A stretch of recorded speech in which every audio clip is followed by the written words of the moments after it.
Daan dako pag college paborito jud ako ning siomay. Ya dire dapita bisag na tag Manila na ana man tag pinobre mao nga magluto lang pud tag kanang manok nga butangan nato kamunggay kay taga probinsya man ta mao na nga naanad man ta. Sige na lang.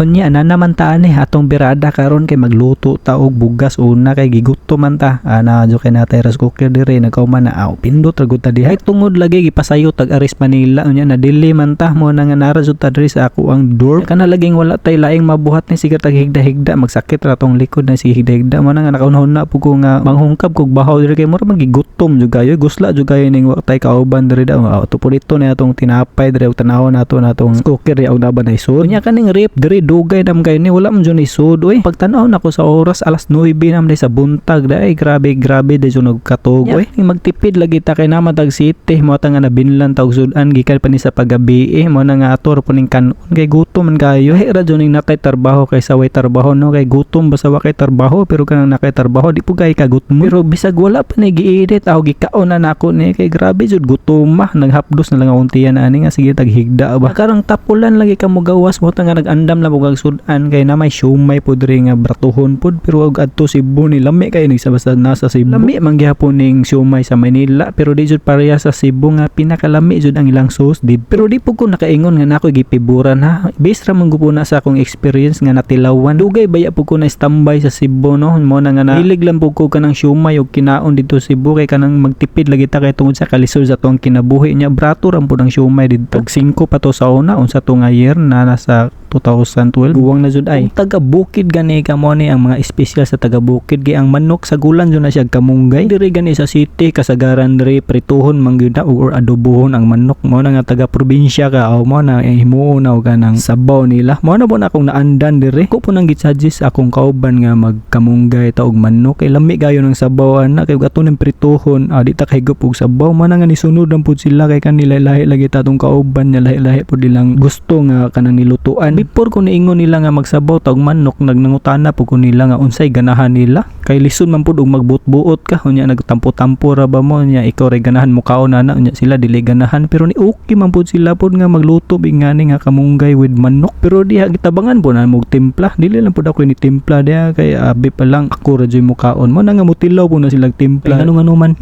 lain-lain ba tag mga taste atong dila diha pagkaluto ana sempre kay wa man tay butanganan og kanang kuanan ni kanang sahong mo na amo na lang ang gitasa o kanang ag-unod amo po nang gikutsara diha. Grabe jud ka init pero ako ganahan jud ko kanang init kay imo nang pabugnawon murag di na kayo man mulasa gud lahi-lahi ang gubudagan ng mga taste aning kalakihan ni. 9 taon nga nakapanihapon na mi diri og karon kumbati jud kit-kit ani kay para dili ta mapas mo kay wala tay nanay.